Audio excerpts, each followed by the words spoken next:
Hey guys, कैसे हैं आप लोग। स्वागत है आपका हमारे यूट्यूब चैनल में जिसका नाम है डायनामिक्स। आज हिस्टोरिकल बैकग्राउंड की तीसरे अंक में मैं आपके साथ डिस्कस करूंगा क्राउन रूल के बारे में। अब आप लोग सोच रहे होंगे कि एकाएक क्राउन रूल कैसे आ गया। अभी तक हम लोग चार्टर एक्ट पढ़ रहे थे, पिट्स इंडिया एक्ट पढ़ रहे थे, तो क्राउन रूल के आने का क्या रीज़न था, चार्टर एक्ट्स क्यों ख़त्म हुए, ईस्ट इंडिया कंपनी कहाँ गई, इन सब को डिस्कस करेंगे आज हम इस क्लास में। तो चलिए शुरू करते हैं। तो क्राउन रूल 1858 या गवर्नमेंट ऑफ इंडिया एक्ट 1858 को पढ़ने से पहले हम कुछ बैकग्राउंड जान लेते हैं कि इसके बैकग्राउंड में क्या हुआ था। तो वी ऑल नो कि फर्स्ट वॉर ऑफ इंडिपेंडेंस 1857 को हुआ था, जिसके दो कारण थे। एक थी लैंड राइट्स के साथ छेड़छाड़, दूसरा था हमारे धर्म के साथ छेड़छाड़। अब किस तरह से ईस्ट इंडिया कंपनी ने लैंड राइट्स और रिलीजन को छेड़ा और उनको इंडिया छोड़कर जाना पड़ा। तो लॉर्ड डलहौजी ने डॉक्ट्रिन ऑफ लैप्स लाया, जिसके अंतर्गत कोई भी इंडियन प्रिंसली स्टेट या इंडियन स्टेट जिनका कोई बायोलॉजिकल सक्सेसर नहीं होता था, उनकी राज्य, उनका ज़मीन, उनकी सारी प्रॉपर्टी अंग्रेजों की हो जाती थी इस लॉ के अंतर्गत। उसके अलावा रिलीजियस क्या हुआ, तो एक कार्टिज, ग्रीस कार्टिज की चर्चा आई, जिसमें दांत से खींचकर उसे खोलना पड़ता था, जिसने हिंदुओं और मुस्लिमों की भावनाओं को आहत किया, जिसके कारण सिपाही में विद्रोह हो गया। अब इसी को आगे बढ़ते हैं। अब इसके बाद क्या हुआ, इसके बाद मुगल साम्राज्य का अंत हो गया, जो कि एक समय ईस्ट इंडिया कंपनी के ऑफिशियल्स मुगल के कोर्ट में इजाज़त मांगने के लिए खड़े रहते थे कि हमें इंडिया में व्यापार करने की परमिशन आप दे दें। वही मुगल साम्राज्य आज मोहम्मद बहादुर शाह के ऊपर ट्रायल कर रहा है। अब इतना सब होने के बाद सबसे इंपॉर्टेंट चीज़ थी ये जानना कि ये 1857 का रिवोल्ट हुआ क्या। तो ब्रिटिश क्राउन ने जब पता लगाया तो पता उसे चल गया कि ईस्ट इंडिया कंपनी की जो दमनकारी नीति थी, इंडियन रिलीजन के साथ छेड़छाड़, राजाओं के साथ विश्वासघात, ये सारी चीज़ों के कारण इंडिया में रिवोल्ट हुआ। और ब्रिटिश क्राउन को ये पता था कि अगर इंडिया में इस तरह का रिवोल्ट दूसरी बार हुआ तो इंडिया में ब्रिटिश का रहना नामुमकिन हो जाएगा। फर्स्ट रिवोल्ट को तो उन लोगों ने किसी तरह रोक लिया था, लेकिन इस तरह के दूसरे रिवोल्ट को रोकना उनके बस की बात नहीं थी। इसीलिए ब्रिटिश क्राउन ने ईस्ट इंडिया कंपनी से कहा कि बेटा रहने दो, अब तुमसे ना हो पाएगा। ये है क्राउन, अज्यूम कर लीजिए, और ये है East India company.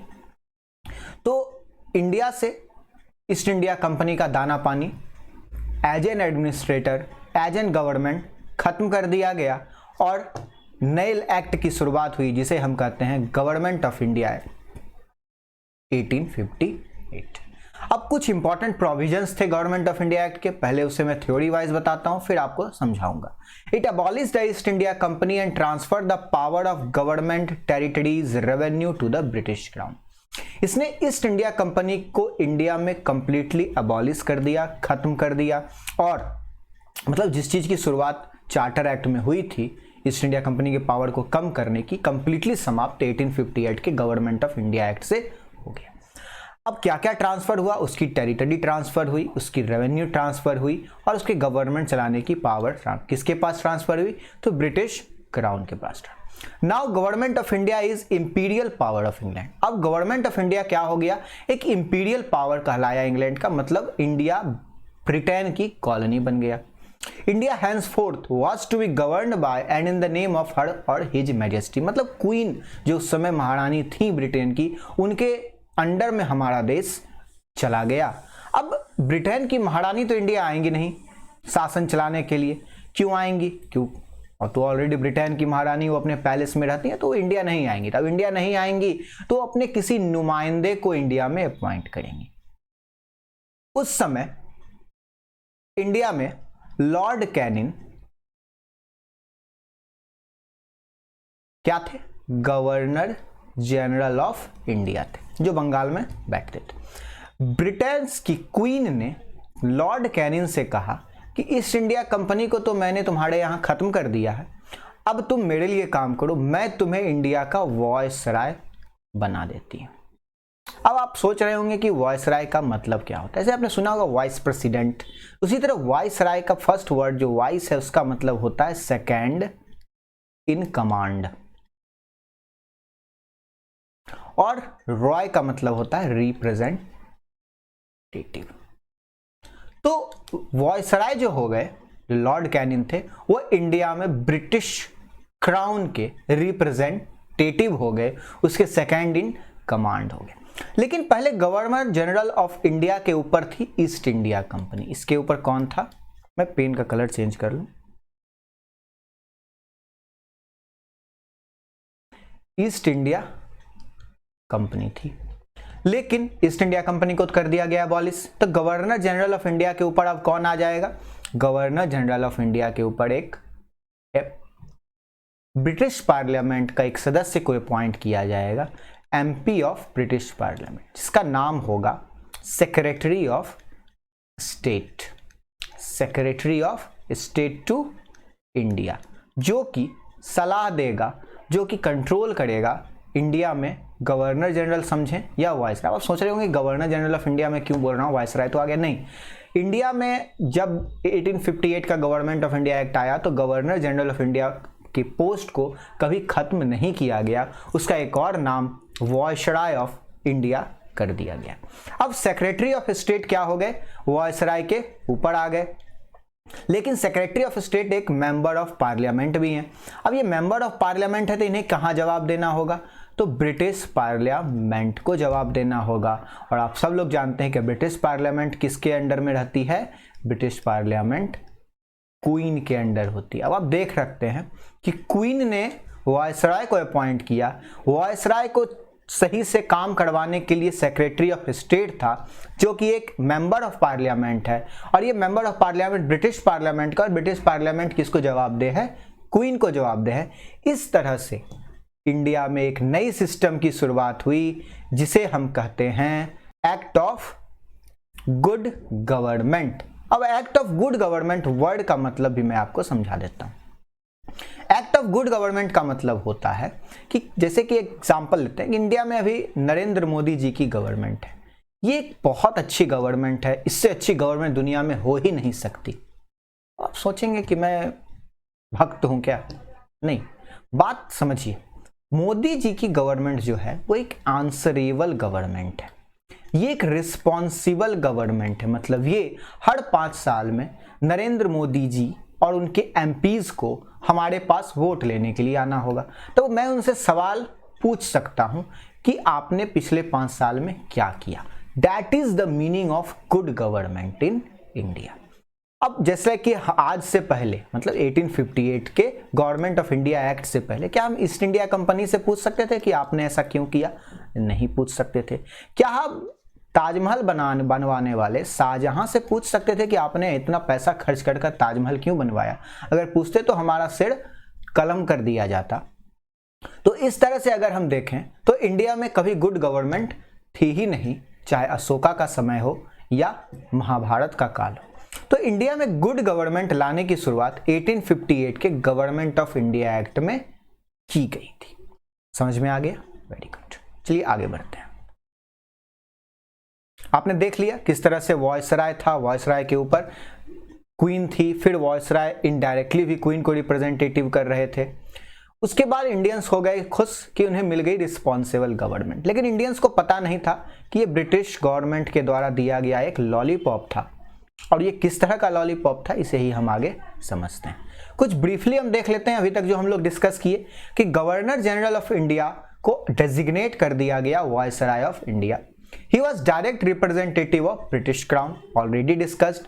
Lord Canning became the first Viceroy of India. पहले ये गवर्नर जनरल ऑफ इंडिया थे और ये 1856 में इंडिया में as a governor general of India आए थे। इसने डबल गवर्नमेंट सिस्टम को समाप्त कर दिया। अब ये डबल गवर्नमेंट सिस्टम हमने पढ़ा है पिट्स इंडिया एक्ट में। पिट्स इंडिया एक्ट में 2 चीजें थी, एक था कोर्ट ऑफ डायरेक्टर और एक था board of control. Court of director और बोर्ड ऑफ कंट्रोल 2 अलग अलग पावर को एंजॉय करते थे, लेकिन गवर्नमेंट ऑफ इंडिया एक्ट ने इन दोनों पावर्स को एक ग्लास में डाला, पूरी तरह से मिलाकर किसे दे दिया? वायसराय को? बिल्कुल नहीं, इसे दिया गया secretary of state of India को, जिसकी कंप्लीट अथॉरिटी थी इंडिया के ऊपर। क्लियर? ठीक। सेक्रेटरी ऑफ स्टेट जो था वो ब्रिटिश कैबिनेट का मेंबर था, ये एक एमपी थे, ये तो मैंने पहले भी बताया। और ये किसको रिस्पॉन्सिबल थे? पार्लियामेंट को रिस्पॉन्सिबल थे। इसके अलावा दो इंपॉर्टेंट चीज और है गवर्नमेंट ऑफ इंडिया एक्ट की, जो मैं अभी बताऊंगा। इसमें 15 मेंबर की काउंसिल बनाई गई इंग्लैंड में। अब ये काउंसिल क्या करेगी? ये काउंसिल सेक्रेटरी ऑफ स्टेट को असिस्ट करेगी, सलाह देगी। अब ये एक एडवाइजरी बॉडी थी। एडवाइजरी बॉडी का मतलब ये होता है कि आपको कोई अगर एडवाइस देता है तो आपके द्वारा कंपल्सिव नहीं होता है उसकी एडवाइस को मानना, क्योंकि वो ऑर्डर नहीं है, एडवाइस है। उसी तरह काउंसिल ऑफ इंडिया की जो एडवाइजरी बॉडी थी वो सिर्फ एडवाइस देती थी, उसकी बातों को मानना नहीं मानना सेक्रेटरी ऑफ स्टेट की मर्जी पे था। और सेक्रेटरी ऑफ स्टेट काउंसिल के चेयरमैन भी होते थे। सेक्रेटरी ऑफ स्टेट को रिक्वायर्ड था कि वो बजट पेश करेंगे। अब बजट क्या था? एनुअल स्टेटमेंट ऑफ अकाउंट को बजट कहा जाता है। उसके अलावा मैंने बोला था एक और इंपॉर्टेंट चीज आई थी, बॉडी कॉर्पोरेट। अब बॉडी कॉर्पोरेट का मतलब क्या होता है?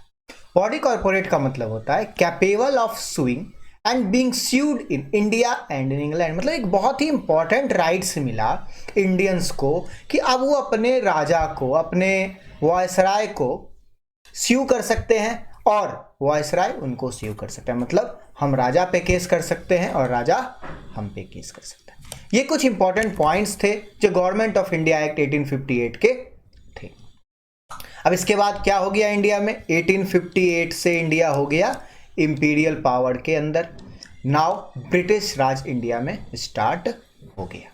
लेकिन ये जो 1857 का रिवोल्ट था या फर्स्ट वॉर ऑफ इंडिपेंडेंस था, इसने एक बहुत ही इंपॉर्टेंट चीज की इंडिया में कि ब्रिटिश को आगाह कर दिया कि फ्यूचर में कभी भी ऐसा काम नहीं करना है कि ऐसी विद्रोह हो। तो ब्रिटिश क्राउन ने वायसराय को बोला कि भाई तुम मेरी एक प्रोक्लेमेशन मैं तुम्हें देती हूँ, तुम जाके लोगों को ये बताओ। और वायसराय ऑफ इंडिया ने उस प्रोक्लेमेशन को 1 नवंबर 1858 को अनाउंस किया। अब 1 नवंबर 1858 को अनाउंस किया तो कहाँ किया? किया इलाहाबाद में। तो आप सोच रहे होंगे कि इलाहाबाद में ही क्यों? तो आप सबको पता है कि 1765 में हुआ था ट्रीटी ऑफ इलाहाबाद, जो बहुत ही इंपॉर्टेंट ट्रीटी था ईस्ट इंडिया कंपनी के लिए। तो उसी तरह क्योंकि 1858 का गवर्नमेंट ऑफ इंडिया एक्ट भी बहुत ही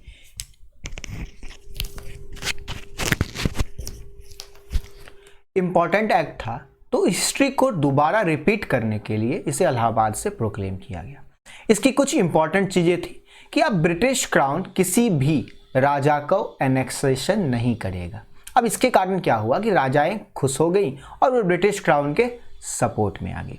किसी प्रकार के सोशल चेंज नहीं, मतलब सती को ख़त्म नहीं किया जाएगा, विधवा पुनर्विवाह पर कोई प्रॉब्लम नहीं होगा, चाइल्ड मैरिज पर कुछ नहीं हम लोग करेंगे। मतलब कहने का सेंस ये है कि हम आपकी भावनाओं को ठेस नहीं पहुंचाएंगे, भले ही वो भावना सही हो या गलत।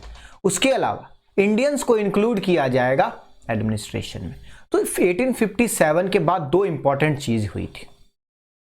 ये इंपॉर्टेंट चीज एक तो हम लोगों ने देखा 1858 का गवर्नमेंट ऑफ इंडिया एक्ट, और दूसरा सबसे इंपॉर्टेंट चीज था 1861 का काउंसिल एक्ट। अब इस काउंसिल एक्ट को इंडिया में इंट्रोड्यूस करने की हुलर किसे मची थी? उससे मची थी कि लॉर्ड कैनिन को।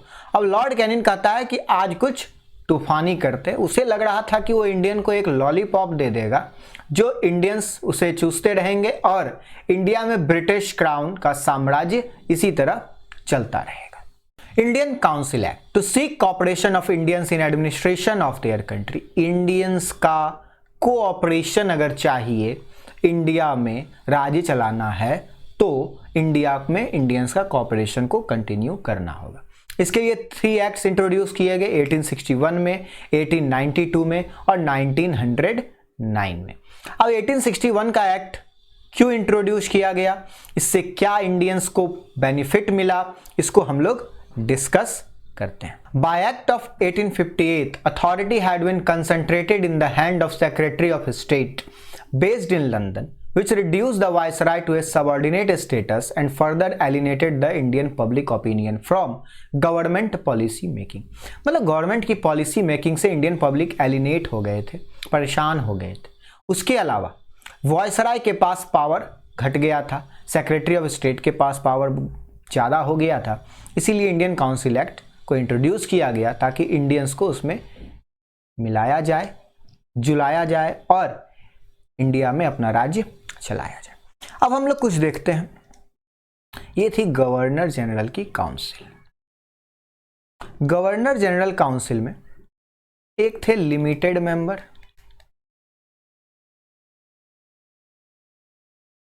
लिमिटेड मेंबर के दो पार्ट थे, एग्जीक्यूटिव काउंसिल और लेजिस्लेटिव काउंसिल। आप सब लोग जानते हैं कि एग्जीक्यूटिव काउंसिल क्या होता है, जो डिसीजंस लेता है या जो लॉ है उसको एग्जीक्यूट करता है, और लेजिस्लेटिव काउंसिल का काम है लॉ बनाना। तो लेजिस्लेटिव काउंसिल वर्क नहीं कर पा रही थी और एग्जीक्यूटिव काउंसिल में 5 मेंबर थे। तो इस तरह से काम चल रहा था। हुआ ये कि एग्जीक्यूटिव काउंसिल के जो मेंबर थे, मान लीजिए कि एक जॉन नाम का मेंबर है। ये मेंबर कभी एग्रीकल्चर डिपार्टमेंट संभाल रहा है, कभी रेवेन्यू संभाल रहा है, कभी फॉरेन संभाल रहा है। तो इस प्रॉब्लम को सॉल्व करने के लिए लॉर्ड कैनिंग ने पोर्टफोलियो सिस्टम इंट्रोड्यूस किया गया। मतलब ये कि अब जॉन को कहा गया कि आप सिर्फ रेवेन्यू संभालोगे। अब दूसरा कोई जेस नाम का अगर होगा, थे तो सारे ब्रिटिश ही, उनको कहा गया आप डिफेंस को संभालोगे। तो इस तरीके से पोर्टफोलियो सिस्टम इंट्रोड्यूस किया गया। पोर्टफोलियो सिस्टम का मतलब हर आदमी को अलग अलग डिपार्टमेंट दे दिया जाता है। जैसे इंडिया में अभी भी है कि डिफेंस मिनिस्टर होते हैं, मिनिस्टर ऑफ फाइनेंस होते हैं, और जो पावर बच जाती है वो प्राइम मिनिस्टर अपने पास रखते हैं। तो उस समय गवर्नर जनरल की काउंसिल का जो हेड वायसराय था वो अपने पास रखता था। इसके अलावा एक नई चीज शुरू की गई 1861 के एक्ट से, इसको हम कहते हैं एडिशनल मेंबर।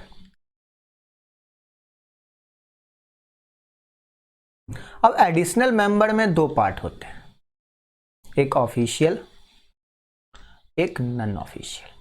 अब इंडियंस को जो लॉलीपॉप दिया गया वो था नॉन ऑफिशियल। क्यों? क्योंकि ऑफिशियल मेंबर जो थे उनको राइट थी वोटिंग की, उनको राइट था डिस्कशन का, लेकिन नॉन ऑफिशियल मेंबर को ऐसे कोई अधिकार नहीं दिए गए थे। ओके, अब आगे हम लोग देखते हैं कि हुआ क्या। कि वोटिंग अधिकार तो इन्हें मिला नहीं, नो वोटिंग राइट्स। तो 3 लोगों को अपॉइंट किया गया इसके अंतर्गत, Dinkar Rao, maharaja of Patiala and maharaja of Banaras.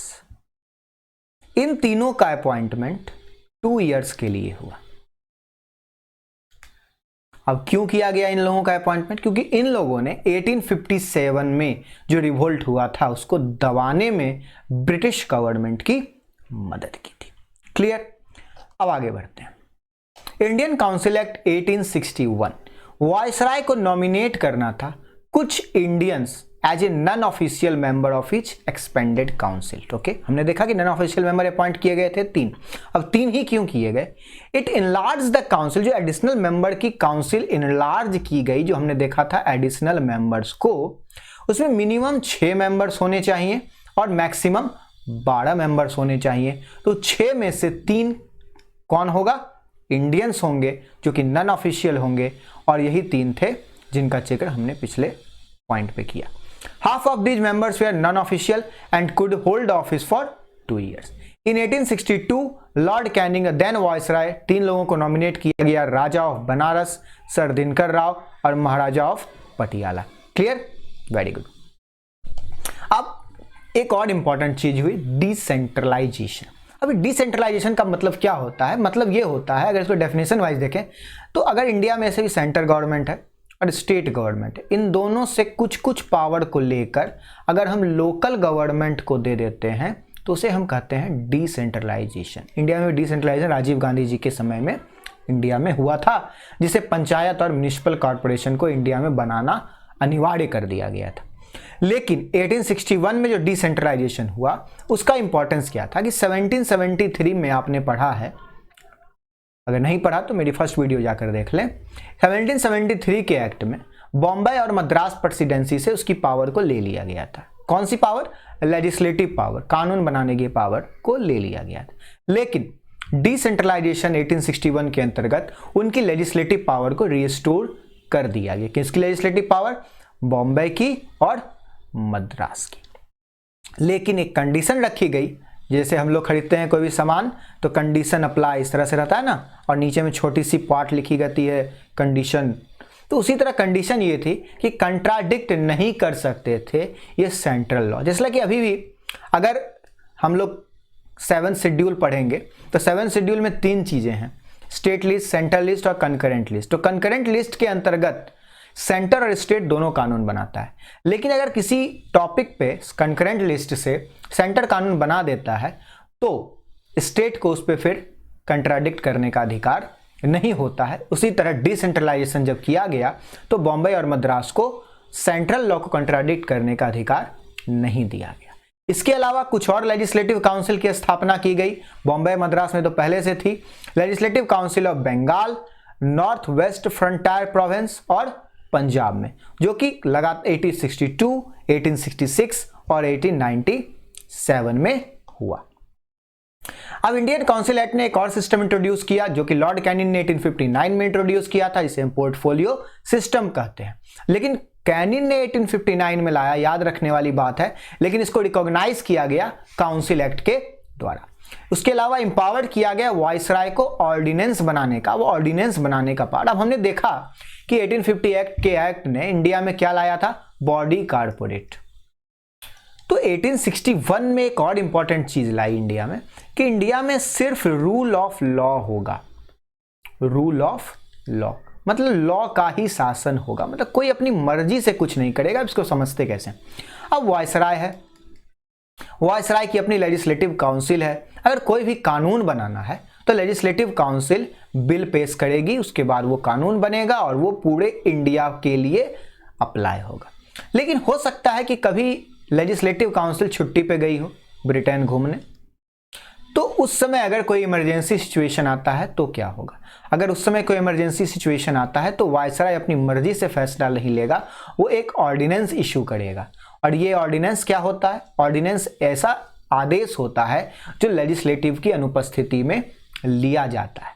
उस समय इस ऑर्डिनेंस का प्रभाव 6 मंथ तक के लिए ही रखा गया था। क्लियर, आगे बढ़ते हैं। ओके, आज के लिए इस लेक्चर में बस इतना ही। अगर आपको वीडियो पसंद आया तो लाइक करें, शेयर करें और अपनी बातों को कमेंट में लिखना बिल्कुल मत भूलें। अगर आप मुझसे जुड़ना चाहते हैं, सवाल पूछना चाहते हैं इंडियन पॉलिटी से रिलेटेड या इकोनॉमिक्स से रिलेटेड, तो आप मुझे नीलांशु सर नाम से टेलीग्राम चैनल है, वहाँ ज्वाइन कर सकते हैं। तब तक के लिए नमस्कार, हंसते रहें, मुस्कुराते रहें और कोरोना से बचे रहें।